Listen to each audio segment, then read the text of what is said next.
부평은 인천을 대표하는 지역 중 한 곳입니다. 서울과 인접한 데다 경인선을 바탕으로 빠른 동업화도 이뤘는데요. 하지만 이런 지리적 이점은 일제강점기 시절 아픔으로 작용합니다. 바로 일본이 이곳 부평에 군수물품 제조 공장인 조병창을 짓는 배경이 되기 때문인데요. 제가 지금 서 있는 이곳 부평공원도 과거 군수물품 제조 공장인 미쓰비시 제강이 있던 곳입니다. 인천 지역 시민사회가 이곳 부평공원에 강제징용 노동자상 그리고 평화의 소녀상을 건립한 이유이기도 합니다.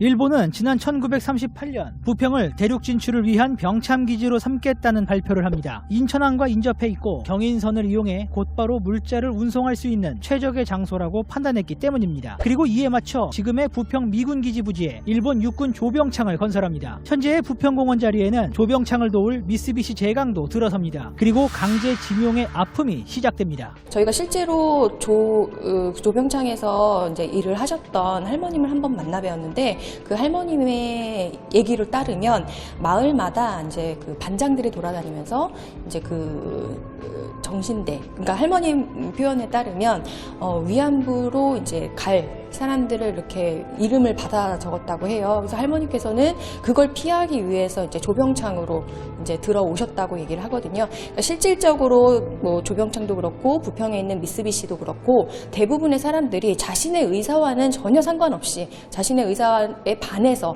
강제로 그곳에서 일을 할 수밖에 없는 상황에 놓여 있었던 것입니다.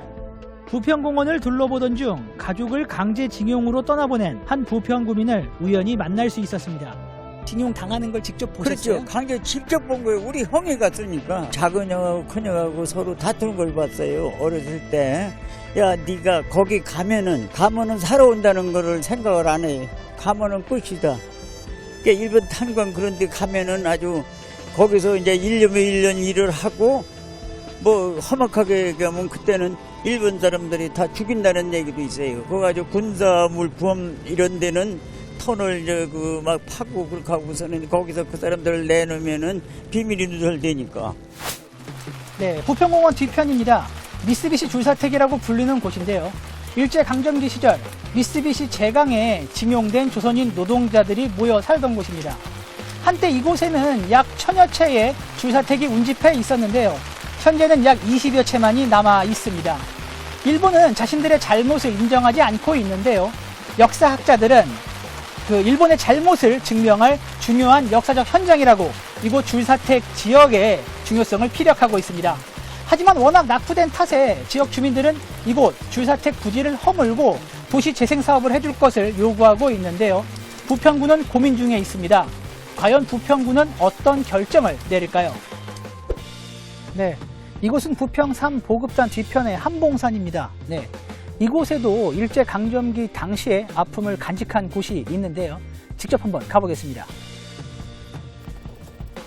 네, 말씀드렸던 장소, 바로 동굴입니다. 한번 들어가 보겠습니다. 네, 저는 지금 토굴 한가운데 나와 있습니다. 보시는 것처럼 수증기가 굉장히 많이 차 있는 상황이고요. 온도는 굉장히 서늘합니다. 시원합니다. 토굴 보시면 아시겠지만 누군가 인위적으로 파놓은 그런 모습입니다. 보시면 아시겠지만 이곳은 나무가 박혀 있는데요. 누군가 인위적으로 박아놓은 그런 모습입니다. 앞쪽으로 한번 가보겠습니다. 이곳에서도 이렇게 나무가 박혀 있는데요. 누군가 토굴을 파기 위해 인위적으로 박아놓은 그런 모습입니다. 이곳 토굴 일제강점기 당시 강제징용된 조선인 노동자들이 판 것으로 추측되고 있습니다. 하루 2교대씩 이 부평 지하우를 파는 작업에 동원했다 하고요. 그냥 기다란 쇠막대기죠.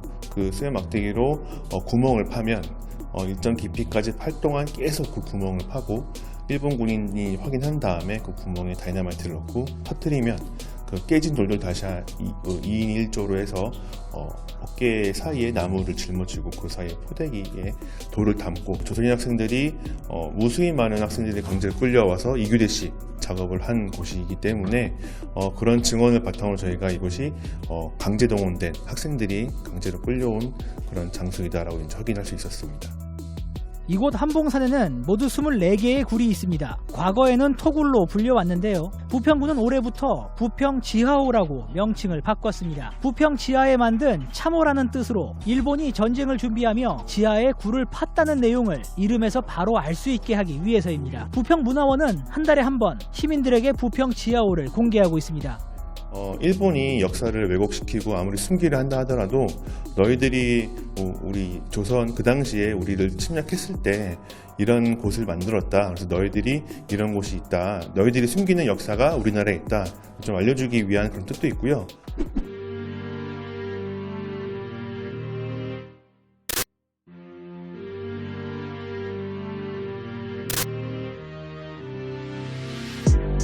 부평이라고 하는 지역은 바로 아시아 태평양의 유적에 불리는 곳입니다. 다시 말씀드리면 아픈 역사의 현장이기도 하지만 평화를 견인한 역사의 주체로서 충분한 지역입니다.